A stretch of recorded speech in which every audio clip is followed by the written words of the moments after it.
بندی ہے یہ کھل گئی اور آخرت کا پردہ نظر آ گیا، سارا کھل جائے گا، پتہ چل جائے گا میں نے دنیا میں کیا کمایا، آخرت کے لیے کیا لے کر آیا۔ اللہ کے بندو یہ دنیا کوئی بڑی زندگی نہیں ہے، 60 سالہ 70 سالہ 80 سالہ اب تو وہ بھی نہیں رہی، بیماریوں کی زیادتی ہے۔ اللہ کے واسطے اپنی آخرت کو برباد نہ کرو، اپنی زندگیوں کو یوں عیاشیوں میں برباد نہ کرو، اپنی زندگی کو یوں وقت بیکار گزارنے میں برباد نہ کرو۔ وقت گزر جائے گا لیکن کل قیامت کے میدان میں پہنچو گے، پچھتاؤ گے۔ اللہ تعالیٰ قرآن کریم میں بیان کرتا ہے انسان ہاتھ ملے گا اور کہے گا کاش میں اس دنیا کے لیے، یہاں کی زندگی کے لیے کچھ لے کر چلا آتا۔ اللہ تعالیٰ نے قرآن کریم میں فرمایا یا لیتنی قدمت لحیاتی، کاش اس زندگی کے لیے کچھ کر لاتا، کاش کچھ کما کر لے آتا۔ ہلک عنی سلطانیہ، میری بادشاہت نے مجھے ہلاک کیا، میرے مال نے مجھے ہلاک کیا۔ ما اغنی عنی مالیہ ہلک عنی سلطانیہ، اللہ کہتا ہے آخرت میں پہنچے گا اور کہے گا مجھے مال نے نفع نہ دیا، مجھے مال نے فائدہ نہ دیا، میری بادشاہت نے۔ آج جو یہ ہماری آنکھوں پر پٹی بندھی ہے نا کہ میری عزت بڑی ہے یار، 4 آدمی مجھے سلام کرتے ہیں، یہ سب میرا اور آپ کا بھرم ہے۔ صلی اللہ علیہ وسلم، صلی اللہ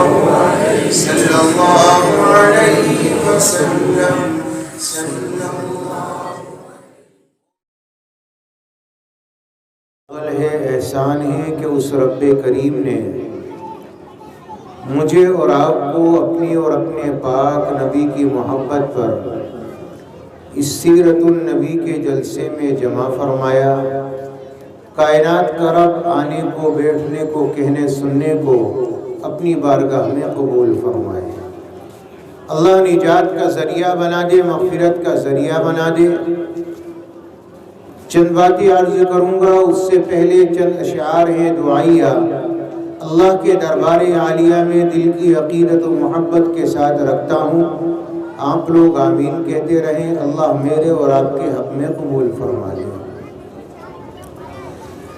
مجھے درد محبت دے خدایا اپنی الفت دے، مجھے درد محبت دے خدایا اپنی الفت دے، تیری یادوں میں بیتے جو مجھے وہ شام خلوت دے، تیری یادوں میں بیتے جو مجھے وہ شام خلوت دے، یوں ہی پھرتا رہوں گا کب تلک خواہش کے دلدل میں، یوں ہی پھرتا رہوں گا کب تلک خواہش کے دلدل میں، تیری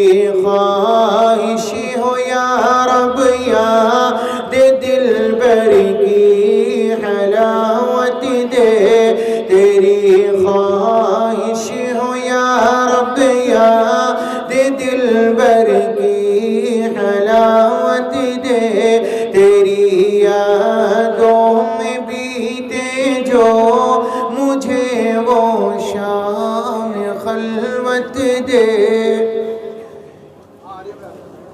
بہت تاریک شب ہے اور رستہ ہے کٹھن مولا، بہت تاریک شب ہے اور رستہ ہے کٹھن مولا، مجھے تو شوق منزل میں فنائے دل کی نعمت دے، مجھے تو شوق منزل میں فنائے دل کی نعمت دے، تیری یادوں میں بیتے جو مجھے وہ شام خلوت دے، پڑا ہوں تیرے در پر تیرا طالب بن کے مولا، پڑا ہوں تیرے در پر تیرا طالب بن کے مولا، پڑا ہوں تیرے در پر تیرا طالب بن کے مولا، مجھے نور ہدایت دے، تو اخلاص و محبت دے، مجھے تو اخلاص و محبت دے، مجھے نور ہدایت دے، تیری یادوں میں بیتے جو مجھے وہ شام خلوت دے، کروں قربان اپنی چاہتوں کو تیری چاہت پر، کروں قربان اپنی چاہتوں کو تیری چاہت پر، بڑی آرزو ہے چاہت دلبر کی چاہت دے، بڑی آرزو ہے چاہت دلبر کی چاہت دے، تیری یادوں میں بیتے جو مجھے وہ شام خلوت دے، مجھے درد محبت دے، خدایا اپنی الفت دے، تیری یادوں میں بیتے جو مجھے وہ شام خلوت دے۔ آمین اللہم آمین۔ اللہ بے حد قبول فرمائے۔ یہ ربیع الاول کا مہینہ جس میں میرے اور آپ کے سچے آقا امام الانبیاء تاجدار بطحا اس دنیا میں تشریف لائے، تاریخ آنے میں آپ کے اختلاف ہے، جانے میں کوئی اختلاف نہیں، لیکن تاجدار مدینہ کی آمد اسی مہینے کے اندر ہوئی، ربیع الاول۔ ربیع کے معنی آتے ہیں بہار کے، اول کے معنی آتے ہیں پہلے کے، یعنی پہلی بہار۔ تاجدار مدینہ امام الانبیاء جب اس دنیا میں تشریف لائے، آپ کی آمد ہوئی تو اس دنیا نے پہلی بہار کا منہ دیکھا۔ یہ کہیے کہ دنیا ظلمتوں میں گھری ہوئی تھی، اس دنیا کے اندر سوائے جہالت کے، اس دنیا کے اندر سوائے نفرتوں کے، اس دنیا کے اندر سوائے گناہ گاری کے، شراب نوشی کے، زنا کاری کے کچھ اور نہ تھا۔ دنیا اتنی گر چکی تھی اور انسانیت اتنی نیچے جا چکی تھی کہ انسان کے خون کا پیاسا ذرا سی بات پر اگر تلواریں چل گئیں تو میرے پیاروں نہ جانے کتنے لوگ اس کی زد میں آ گئے۔ زمانہ اتنی تیزی سے چلتا گیا اور تاجدار مدینہ امام الانبیاء کی آمد سے قبل لوگوں کی حالت اتنی بری تھی کہ شراب کا پینا، جوئے کا کھیلنا، اور جوئے میں انسانیت کے گرنے کی انتہا دیکھیے کہ جوئے میں بیوی کو ہارنا کوئی عیب نہیں سمجھا جاتا تھا۔ بیوی کو جوئے میں ہار گئے، اور تو اور اگر باپ مر گیا تو باپ کے مرنے کے بعد ماں سے نکاح کرنے کو کوئی برائی نہیں سمجھتے تھے۔ یہ حالت تھی دنیا کے انسانوں کی۔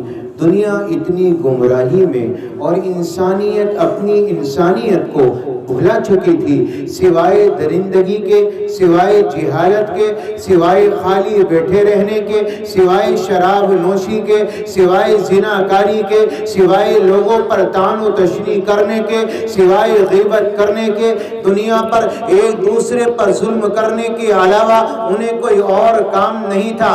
میرے اور آپ کے آقا سچے امام الانبیاء تاجدار بطحا اس دنیا میں تشریف لائے ہیں۔ آپ کا آنا ہوا ہوا وہی عورت جس کی دنیا میں کوئی عزت نہ تھی، تاجدار مدینہ تشریف لائے، اللہ نے اسے وقار دیا، اللہ نے اسے عزتیں دی، تاجدار مدینہ آئے۔ میرے نبی نے فرمایا جس ماں کو تم ذلیل کرتے ہو اس ماں کے چہرے کو دیکھنا بھی عبادت۔ تاجدار مدینہ امام الانبیاء نے فرمایا جس ماں کو تم دیکھ کر تیوری چڑھاتے ہو، اللہ کے نبی نے فرمایا اس کے قدموں کے نیچے جنت۔ اور میرے نبی تو یہ فرماتے ہیں کاش کہ میرے ماں باپ زندہ ہوتے، اور چلو باپ بھی نہ تھا تو میری ماں زندہ ہوتی، میں نماز عشاء پڑھانے کے لیے اپنے گھر سے نکلتا، عشاء کے فرضوں کی نیت باندھتا اور قرات شروع کر دیتا، الحمدللہ رب العالمین الرحمن الرحیم مالک یوم الدین۔ اسی درمیان میں میرے گھر کی کھڑکی کھلتی اور میری ماں آمینہ مجھے آواز دیتی یا محمد، تو میرے نبی نے فرمایا میں نماز کو توڑ دیتا اور اپنی ماں کی بات کا جواب دیتا۔ جب محمد رسول اللہ صلی اللہ علیہ وسلم تشریف لائیں تو اللہ نے دنیا کے اندر عورت کو یہ مقام اور یہ عزت عطا فرمائی۔ جس بیوی کو جوئے میں ہار جاتے تھے اللہ کے نبی نے اس کا کیا مقام بیان فرمایا۔ آقا ارشاد فرماتے ہیں تم میں سب سے بہتر وہ انسان ہے جس کی اخلاق، جس کا کردار، جس کی زبان کا بول اپنی بیوی کے لیے میٹھا ہو۔ دنیا میں سب سے بہترین وہ ہے جو اپنے گھر والوں کے لیے، اپنی بیوی کے لیے، اپنے بچوں کے لیے، اپنے ماں باپ کے لیے بہتر ہو، اس کے اخلاق اپنی بیوی کے لیے اعلیٰ، اپنے بچوں کے لیے اعلیٰ۔ تاجدار مدینہ امام الانبیاء نے تو یہاں تک بیان فرمایا جب میرے نبی نے درجہ دیا دنیا والوں نے کہاں پہنچایا کہ جوئے میں اپنی بیوی کو ہار دیا، یہ جہالت کی انتہا اور انسانیت کے گرنے کی انتہا۔ اور تاجدار مدینہ امام الانبیاء تشریف لائے، میرے آقا نے فرمایا ایک شوہر گھر میں داخل ہوا، اس نے اپنی بیوی کو مسکرا کر دیکھا، ادھر سے بیوی نے اپنے شوہر کو مسکرا کر دیکھا، ادھر سے شوہر دیکھتا ہے ادھر سے بیوی دیکھتی ہے۔ تمہارے آقا تاجدار مدینہ امام الانبیاء نے فرمایا کہ یہ دونوں آپس میں دیکھ کر مسکراتے ہیں زمین پر، انہیں دیکھ کر آسمان پر اللہ مسکراتا ہے۔ کتنا بڑا درجہ اللہ کے نبی نے اس عورت کو دیا جو تمہارے نکاح میں ہے۔ آقا علیہ السلام گھر میں تشریف لاتے اور یہ فرماتے عائشہ یہ بتاؤ تم نے کہاں سے منہ لگا کر پانی پیا؟ پیالہ رکھا ہوا ہے، عائشہ نے کو پیدا فرمایا۔ بہت سے لوگ کہتے عورت ٹیڑھی ہے اس لیے بائیں پسلی سے پیدا کیا گیا، نہیں، اللہ نے بائیں طرف دل کو رکھا ہے۔ اللہ کے فرمانے کا مقصد یہ ہے، اللہ بتانا یہ چاہتا ہے کہ میرے بندو اللہ نے بائیں پسلی سے پیدا کیا، بائیں طرف دل ہوتا ہے۔ یہ عورت ہر صورت میں دل کے لگانے والی چیز ہے، اگر ماں کی شکل میں ہے تو بھی دل سے لگاؤ، اگر بیوی کی شکل میں ہے تو بھی دل سے پیار کرو، اگر بیٹی کی شکل میں، اگر بہن کی شکل میں تو بھی دل سے لگاؤ۔ اللہ کے نبی نے ہر مقام پر اس عورت کو عزت عطا فرمائی۔ آپ علیہ السلام دنیا میں تشریف لائے، شراب نوشی عام تھی۔ آج کا نوجوان بچہ دیکھو کیسے نشے کی لت میں لگا ہوا ہے، 16 سال، 10 سال، 12 سال، 20 سال، یہ وہ عمریں ہوا کرتی تھی بچوں کو کھیل کود میں آج سے 20 سال پہلے پتہ نہیں چلتا تھا کہ 20 سال کا بچہ کب ہو گیا۔ آج 15 سال 14 سال کے بچے شراب نوشی کی لت میں لگے ہوئے، اور تو چھوٹے بچے بیڑی، سگریٹ اور نہ جانے کون کون سا نشہ۔ تاجدار مدینہ آئے، دنیا میں نشہ تھا، شراب عام تھی، لوگ مہمان نوازی کے طور سے آج میرے یہاں پر، آپ کے یہاں پر کولڈ ڈرنک، چائے کا رواج، مٹھائی کا رواج، پھلوں کا رواج، ان کے یہاں پر یہ مہمان نوازی تھی۔ اگر کوئی مہمان آیا جہاں اور چیزیں رکھی گئیں، پہلے شراب پیش کی جاتی تھی۔ اللہ نے شراب کو حرام کر دیا۔ تاجدار مدینہ امام الانبیاء نے اپنے غلام کو بھیجا، اپنے ایک صحابی کو بھیجا، فرمایا کہ جاؤ مدینہ کی گلیوں میں اعلان کر دو، مدینہ کا رہنے والا ہر ایک باشندہ اللہ کے نبی کے اس فرمان کو سنے۔ اللہ نے شراب کو حرام قرار دے دیا۔ آہا، جن کے گلاس میں شراب تھی انہوں نے گلاس پھینک دیے، جن کی بوتلوں میں شراب انہوں نے بوتلیں پھوڑ دی، جن کے مٹکوں میں شراب انہوں نے مٹکے پھوڑ دی۔ آپ تو جانتے ہیں لاکھوں کا مال ہے، لاکھوں کی شراب ہے، کیا اسے لوگوں کے ہاتھ بیچ ڈالے؟ تو میرے نبی نے فرمایا جس کا پینا حرام اس کا بیچنا بھی حرام۔ صحابہ نے لاکھوں کے مال کو آگ لگا دی، نبی کے فرمان کو نہیں ٹھکرایا۔ جب تاجدار مدینہ تشریف لائے تو شراب کا خاتمہ ہو گیا۔ جب میرے تمہارے نبی تشریف لائے اس دنیا کے اندر بیٹی کے سر پہ دوپٹہ نہیں تھا، اسے پاکیزگی نصیب نہیں تھی، اس کے دامن میں عفتیں نہیں تھی۔ اللہ کے نبی آئے، اللہ نے دوپٹہ دیا، تاجدار مدینہ نے اوڑھنی عطا فرمائی، اللہ کے نبی نے باحیا بنایا۔ اللہ تبارک و تعالیٰ نے اور نبی پاک علیہ الصلوۃ والسلام نے پردے میں رہنے کا حکم دیا۔ عورت کو چاہیے کہ وہ پردے میں رہے، اور اس کے پردے میں رہنے میں ہی حفاظت ہے، اللہ کی نظر میں عزت ہے، دنیا والوں کی نظر میں بھی عزت ہے۔ اگر کوئی عورت بے حیا ہونا اس کی طرف کوئی دیکھنا گوارا نہیں کرتا، اور باحیا عورت چار لوگ نہیں نہ جانے کتنے لوگوں میں اس کا تذکرہ ہوتا ہے، بھئی فلاں عورت، وہ کسی غیر مرد کے سامنے نہیں آتی۔ ایک عورت اپنے آپ کو پاک دامنی سے باندھ لے اور وہ اپنے آپ کو پردے میں رکھے، تاجدار مدینہ امام الانبیاء کی سنت اور حضرت فاطمہ الزہرا رضی اللہ تعالی عنہا، میرے پیاروں، ان کی سنت کو زندہ کرے۔ اللہ کی قسم پھر مجال ہے کہ ظالم کوئی اس پر انگلی اٹھا دے۔ حضرت فاطمہ الزہرا کا آخر وقت ہے، پیارے شوہر علی کو بلایا اور یہ فرمایا علی میری وصیت ہے، میرا حکم ہے، میرے جنازے کو رات میں لے کر نکلنا، میرے جنازے کو رات میں لے کر جانا۔ حضرت علی نے فرمایا اے فاطمہ آپ میری بیوی ہی نہیں رسول اللہ کی بیٹی بھی ہو، آپ کی وصیت پر بھی عمل کریں گے، آپ کے حکم کو بھی مانیں گے، لیکن ایسا حکم کیوں کہ رات میں جنازے کو لے جایا جائے؟ تو آپ نے فرمایا اے علی میری تمنا ہے، اللہ نے قرآن میں جب سے پردے کا حکم نازل کیا میرا شریر تو کیا، میرے کپڑے پر بھی غیر محرم کی نظر نہیں پڑی۔ میری تمنا ہے کہ چاہے میرا جسم کفن کے اندر رہے، لیکن علی میں یہ چاہتی ہوں کہ محمد کی بیٹی کا کفن کیسا تھا لوگوں کو یہ بھی بتانا چاہیے۔ اور جب حضرت فاطمہ الزہرا کی سنت پر عمل کر کے آج کی کوئی عورت اس سنت کو زندہ کرتی ہے تو چار نئی دنیا کا ہر آدمی اس کا استقبال کرتا ہے۔ پتہ چل جائے فلاں عورت پردہ کرتی ہے، پھر وہ چار آدمیوں میں بیٹھ کر نہیں کھائے گی، اسے عزت سے الگ کھلایا جائے گا۔ پتہ چل جائے فلاں عورت پردہ کرتی ہے، پھر وہ عوام میں نہیں آئے گی، پھر لوگ اس کے لیے ہٹ جائیں گے، اچھا فلاں اندر ہے میں نہیں جاؤں گا، فلاں اندر ہے اچھا وہ تو پردے دار ہے، وہ تو حیا دار ہے، وہ تو حیا کی مالک ہے، لہذا میں اندر نہیں جا سکتا۔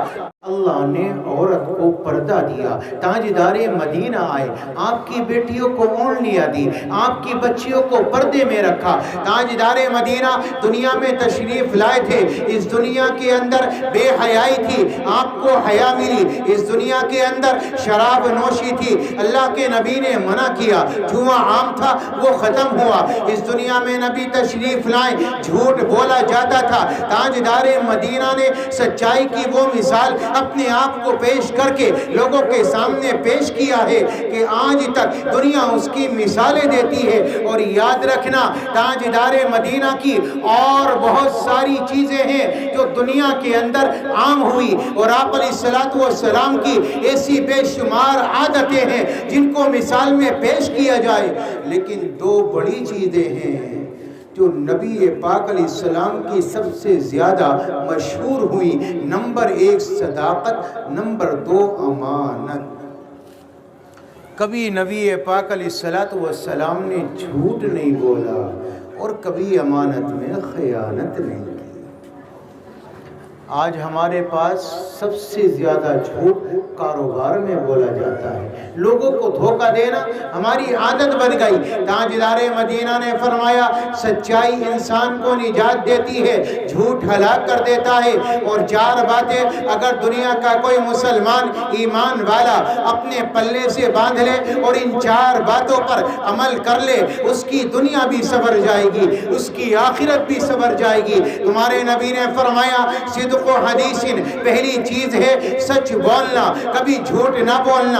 اگر تمہاری جان بھی چلی جائے تو جھوٹ نہ بولو بلکہ سچ کے دامن کو تھامو۔ تاجدار مدینہ فرماتے ہیں اگر ایمان والا، اگر مسلمان اس دنیا کے اندر سچ بولے گا، اللہ تبارک و تعالی یہاں بھی عزت دے گا، آخرت میں بھی عزت دے گا۔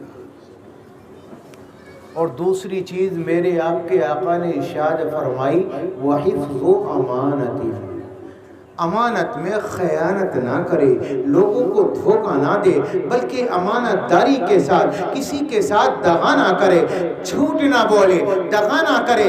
میرے آپ کے آقا امام الانبیاء نے فرمایا اگر میرا امتی ہے، اگر میرا ماننے والا ہے، اگر میرا امتی ہے، یہ 2 کام کبھی نہیں کرے گا، ایک تو جھوٹ نہیں بولے گا اور دوسرے کبھی کسی کو دھوکہ نہیں دے گا۔ تاجدار مدینہ امام الانبیاء فرماتے ہیں صدق و حدیث وحفظ امانت، اور تیسری چیز میرے تمہارے نبی نے بیان فرمائی وحسن خلیقت، اخلاق اچھے ہو، اخلاق اعلیٰ ہو، کردار اعلیٰ ہو، اور چوتھی چیز میرے تمہارے نبی نے بیان فرمائی وعفت فی طعمت، تمہارا کھانا حلال ہو، حرام نہ ہو، تمہارے پیٹ میں جو لقمہ پہنچے وہ حلال کا ہو، حرام کا نہ ہو۔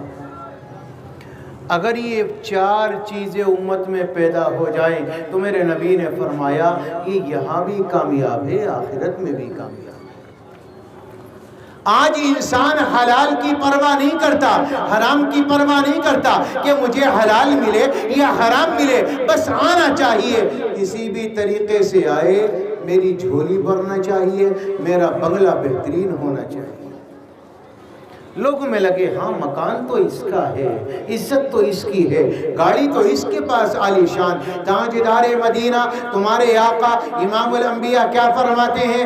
آقا نے ارشاد فرمایا اگر دنیا میں اللہ نے کسی کو بچے زیادہ دیے اور آمدنی کا ذریعہ کم ہے، بچے زیادہ، ذرائع آمدنی کم، لیکن اس کے باوجود اپنی اولاد کے پیٹ میں حلال لقمے ڈالتا ہے، تو میرے تمہارے نبی ارشاد فرماتے ہیں اس حلال لقمے ڈالنے کی بنا پر کل قیامت کے میدان میں جب یہ بندہ پہنچے گا، اللہ تبارک و تعالی اسے جنت میں داخل کرے گا اور کوئی چیز اسے جنت میں جانے سے روک نہیں سکتی۔ آج تو حلال ملے تو کوئی بات نہیں، حرام ملے تو کوئی بات نہیں۔ ایک صحابی رسول ہیں، انہوں نے اپنے غلام کو بھیجا کہ جاؤ ذرا کوئی گھوڑا خرید کر لاؤ۔ یہ گھوڑا خرید کر لائیں، گھوڑا تھا قیمتی، لے آئیں، 300 میں سودا پڑ گیا۔ انہوں نے کہا بھئی کتنے کا لے کر آئیں؟ جی 300 کا۔ بھئی گھوڑا تو قیمتی ہے، کس سے لے کر آئیں؟ فلاں صاحب سے، ابھی تو کھڑا ہے، چلو جلدی چلو۔ جریر بن عبداللہ یہ صحابی رسول، یہ وہاں پہنچے، پہنچنے کے بعد انہوں نے کہا بھئی یہ گھوڑا کتنے کا دیا؟ یہ 300 میں بیچ دیا۔ جریر بن عبداللہ نے فرمایا اگر میں آپ کو 400 دے دوں؟ وہ کہنے لگا جی بڑی اچھی بات۔ اگر 500 دے دوں؟ بڑی اچھی بات۔ اگر 600 دے دوں؟ بڑی اچھی بات۔ اگر 700 دے دوں؟ وہ کہنے لگا جی میں تو 300 میں بیچ چکا تھا، آپ بڑھائے جا رہے ہیں، آپ کی مرضی، آپ 700 دے دیں۔ 700 درہم نکالے دیے، واپسی ہوئی، غلام کہنے لگا جی ایک بات تو بتاؤ، مرضی اس کی تھی، سودا اس نے دیا، میں نے خریدا، 300 میں خریدا، کوئی معاملہ نہیں تھا، اس نے خوشی سے دیا، میں نے خوشی سے لیا، آپ نے 400 درہم کس خوشی میں بڑھا دیے؟ انہوں نے فرمایا تو نہیں جانتا، گھوڑا قیمتی تھا، اسی گھوڑے کی قیمت کا علم نہیں تھا، میں شہسوار ہوں، میں گھوڑوں کی نسلوں کو جانتا ہوں، مجھے پتا ہے یہ گھوڑا قیمتی تھا، 700 سے کم کا نہیں تھا، اگر ہم لے لیتے یہ دھوکہ ہو جاتا۔ میں نے اپنے نبی کے ہاتھ پر ہاتھ رکھ کر یہ قسم کھائی ہے کہ میں کسی کو کبھی دھوکہ نہیں دوں گا۔ یہ محمد رسول اللہ صلی اللہ علیہ وسلم کے صحابہ، اور ہمارا اگر بیٹا ایسا کر لیتا کہ 300 کا مال 1000 میں بیچی آیا، 300 کا مال 1000 میں بیچ آئے، تو سچی بتاؤ شاباشی دی جائے گی نہیں دی جائے گی؟ بھئی میرا بیٹا تجارتی بن گیا، 300 کا مال 1000 میں دیا، لوٹ لایا بھائی، جیب پر ڈاکہ ڈال دیا، مزہ آ گیا، اب بچہ کاروباری ہو گیا، سمجھدار ہو گیا۔ ایسے بچے کو جو دھوکہ دے، جھوٹ بولے، ہماری نظر میں وہ کامیاب ہے اور کاروباری ہے، اور جو بیچارہ حلال کمائے، کم روزی پر اکتفا کرے، اپنی زندگی گزارے، تو ہمارے یہاں کیا کہا جاتا ہے؟ یہ بیوقوف ہے میاں، زیادہ کامیاب نہیں ہو، اور اس کے اولاد بھی ایسے ہی ہے، لوزر، یہ بھی زیادہ کامیاب نہیں ہوئے، سست لوگ ہیں، یہ کامیاب ہونے والے نہیں ہیں، یہ تو پاگل ہیں، یہ تو ان پڑھ ہیں۔ اب جو الفاظ اس کی زبان پر یا اسے یاد ہوں گے اس کے لیے بولے گا، اور جھوٹ بول کر لوگوں کو دھوکہ دے کر مال کما کر سمجھے گا میں کامیاب ہو گیا۔ جس دن آنکھوں پر پٹی بندھی ہے یہ کھل گئی اور آخرت کا پردہ نظر آ گیا، سارا کھل جائے گا، پتہ چل جائے گا میں نے دنیا میں کیا کمایا، آخرت کے لیے کیا لے کر آیا۔ اللہ کے بندو، یہ دنیا کوئی بڑی زندگی نہیں ہے، 60 سالہ، 70 سالہ، 80 سالہ، اب تو وہ بھی نہیں رہی، بیماریوں کی زیادتی ہے۔ اللہ کے واسطے اپنی آخرت کو برباد نہ کرو، اپنی زندگیوں کو یوں عیاشیوں میں برباد نہ کرو، اپنی زندگی کو یوں وقت بیکار گزارنے میں برباد نہ کرو، وقت گزر جائے گا لیکن کل قیامت کے میدان میں پہنچو گے، پچھتاؤ گے۔ اللہ تعالیٰ قرآن کریم میں بیان کرتا ہے انسان ہاتھ ملے گا اور کہے گا کاش میں اس دنیا کے لیے، یہاں کی زندگی کے لیے کچھ لے کر چلا آتا۔ اللہ تعالیٰ نے قرآن کریم میں فرمایا یا لیتنی قدمت لحیاتی، کاش اس زندگی کے لیے کچھ کر لاتا، کاش کچھ کما کر لے آتا۔ ہلک عنی سلطانیہ، میری بادشاہت نے مجھے ہلاک کیا، میرے مال نے مجھے ہلاک کیا، ما اغنی عنی مالیہ ہلک عنی سلطانیہ۔ اللہ کہتا ہے آخرت میں پہنچے گا اور کہے گا مجھے مال نے نفع نہ دیا، مجھے مال نے فائدہ نہ دیا، میری بادشاہت نے۔ آج جو یہ ہماری آنکھوں پر پٹی بندھی ہے نا کہ میری عزت بڑی ہے یار، 4 آدمی مجھے سلام کرتے ہیں، یہ سب میرا اور آپ کا بھرم ہے، اس کے علاوہ کچھ نہیں ہے۔ لوگ تو ڈاکوؤں کو بھی سلام کرتے ہیں، چور اچکوں کو بھی سلام کرتے ہیں، اور ہاں جن کی زبانیں غلیظ ہوں، جو بدتمیز ہوں، لوگ انہیں زیادہ سلام کرتے ہیں کہ یہ بدتمیزی نہ کرتے، تو کیا اس کی بھی عزت ہے؟ یہ صرف بھرم ہے میرا اور آپ کا۔ اللہ کے بندو، عزت تو صرف اور صرف کل قیامت کے میدان میں اللہ نے جسے اپنی رضا کا اعلان کر دیا اس کے لیے عزت ہے، ورنہ دنیا کی عزت بھی کوئی عزت ہے جس کے لیے پل بھر کا پتہ نہ ہو، ایک رات کا علم نہ ہو، ایک دن کا علم نہ ہو، ایک مہینے کا نہ پتہ ہو، وہ عزت بھی کوئی عزت۔ 4 آدمی سلام کرے، 4 برائیاں کرے، وہ عزت بھی کوئی عزت۔ میرے پیاروں، اس دنیا کی زندگی کے اندر یہ دولت کمائی، یہ شہرت کمائی، یہ مال کمایا، مجھے یہ بتاؤ یہ دنیا کی دولتیں لے کر اگر کامیابی ملتی تو پہلے تم سے لوگ آئیں، فرعون آیا، قارون آیا، شداد آیا، انہیں نہیں ملی، تمہیں کہاں سے مل جائیں گی؟ اپنی آنکھوں کی پٹیاں ہٹاؤ۔ یہ نوجوانی، اپنی جوانی برباد نہ کرو، اپنے بڑھاپے برباد نہ کرو، اپنے رب کو یاد کرو، اس کی زندگی، اپنی زندگی زندگی میں اللہ کی یاد بساؤ، اللہ کے ذکر کو اپنے دل میں زندہ کرو۔ میرے پیارو، اللہ کی یاد دل میں لے کر آؤ۔ اگر اس دل کے اندر اللہ کی یاد آئے گی، اللہ کی محبت آئے گی، تو یاد رکھنا ہماری آخرت سنور جائے گی۔ اور یہ خالی دل لے کر اللہ کے دربار میں پہنچو گے، کچھ نہیں ہوگا، کسی کام کے نہ رہو گے۔ اللہ نے فرمایا یوم لا ينفع مال ولا بنون الا من اتى الله بقلب سلیم۔ اس دنیا میں مال پر بڑا گھمنڈ تھا، قیامت میں کام نہیں آیا۔ اولاد پر بڑا گھمنڈ تھا، قیامت میں کام نہیں آیا۔ اللہ کہتا ہے اگر کام آیا تو کیا آیا؟ قلب سلیم۔ اگر پاکیزہ دل لے کر جاؤ گے قیامت کے میدان میں تو دنیا و آخرت سنور جائے گی، اللہ راضی ہو جائے گا۔ اس لیے دنیا سوار کر جاؤ، آخرت بنا کر جاؤ۔ اللہ کے نبی کو، اللہ کے نبی کا طریقہ، آپ کی سنتیں اپنی زندگی میں اتار کر جاؤ، اپنی زندگیوں میں، اپنے بچوں کی زندگیوں میں اللہ کے نبی کا طریقہ اتارو۔ اپنے گھروں میں اپنے بچوں کو وقت دو، انہیں دین سکھلاؤ، انہیں دین کی تربیت دو، انہیں دین کے سانچے میں ڈھالو، انشاءاللہ معاشرہ سدھرے گا۔ میرے آقا نے فرمایا ابو سفیان یاد رکھنا، اللہ نے دنیا کی تمام عزتیں میرے طریقے میں رکھی ہیں، اپناؤ گے اللہ عزت دے گا، چھوڑ کر جاؤ گے اللہ ذلیل کر دے گا۔ میرے پیارو، عزت نبی کے طریقے میں اپنے آپ بھی سمجھو، اپنی اولاد کو بھی سمجھاؤ، اپنے آپ بھی عمل کرو، اپنی اولاد سے بھی عمل کراؤ۔ اللہ مجھے بھی آپ کو بھی عمل کی توفیق عطا فرمائے، ہمارے اس جلسے کو قبول فرمائے۔ جن لوگوں نے محنتیں کی ہیں، کاوشیں کی ہیں، نبی کی محبت میں اس جلسے کو سجایا ہے، اللہ تبارک و تعالی ان کی کاوشوں کو، ان کی محنتوں کو قبول فرمائے، آمین یا رب العالمین۔ وآخر دعوانا الحمدللہ رب العالمین، والصلاة والسلام على سید الانبیاء والمرسلین وعلى آلہ واصحابہ اجمعین۔ لا الہ الا انت سبحانک انا كنا من الظالمین۔ اللہم انک عفو کریم تحب العفو فاعف عنا یا کریم۔ اے اللہ ہمارے صغیرہ کبیرہ گناہوں کو معاف فرما، اے اللہ ہماری خطاؤں سے درگزر کے فیصلے فرما، اے اللہ ہم سب کو اپنی محبت عطا فرما، اپنے رسول کی سچی محبت و غلامی عطا فرما، اس جلسے کو قبول فرما۔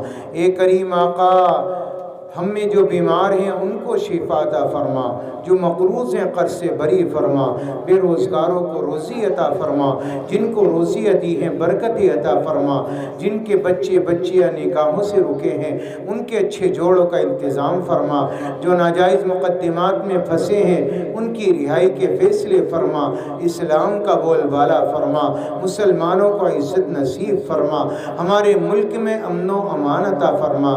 بھائی رئیس صاحب دنیا سے رخصت ہو چکے ہیں، رب کریم اپنے فضل سے ان کی مغفرت فرما دے۔ اے اللہ ان کے درجوں کو بلند فرما، اعلیٰ علیین میں جگہ عنایت فرما، ہم سب کی مغفرت فرما، ہمارے آباء و اجداد کی مغفرت فرما، رشتہ داروں کی، ملنے والوں کی مغفرت فرما۔ اے کریم آقا، ہم نے جتنے بیمار ہیں یا جن لوگوں نے کہا ہے دعا کے لیے، وہ جو تمنا رکھتے ہیں ان کی دعاؤں کو، ان کی تمناؤں کو، ان کی آرزوؤں کو پورا فرما، پریشانیوں کو دور فرما۔ اے کریم آقا، جتنی بھی دعائیں پیارے نبی نے اس خیر کی لائن سے مانگی ہیں ان تمام دعاؤں میں ہمارا حصہ شامل فرما، اور جن شرور و فتن سے پیارے نبی نے پناہ چاہی ہے ہم نے ان سے پناہ چاہتے ہیں، ہمیں ان سے محفوظ فرما۔ یہ ایک اور نام دیا ہے، یہ مرحوم ہے، اللہ تبارک و تعالی ان کی مغفرت فرما اور ان کو اعلیٰ درجہ عطا فرما۔ رب کریم اپنے فضل سے ان کو اعلیٰ علیین میں جگہ عنایت فرما، ہماری ان دعاؤں کو محض اپنے فضل و کرم سے اور اپنے حبیب کی برکت سے قبول و منظور فرما۔ وصلی اللہ تعالی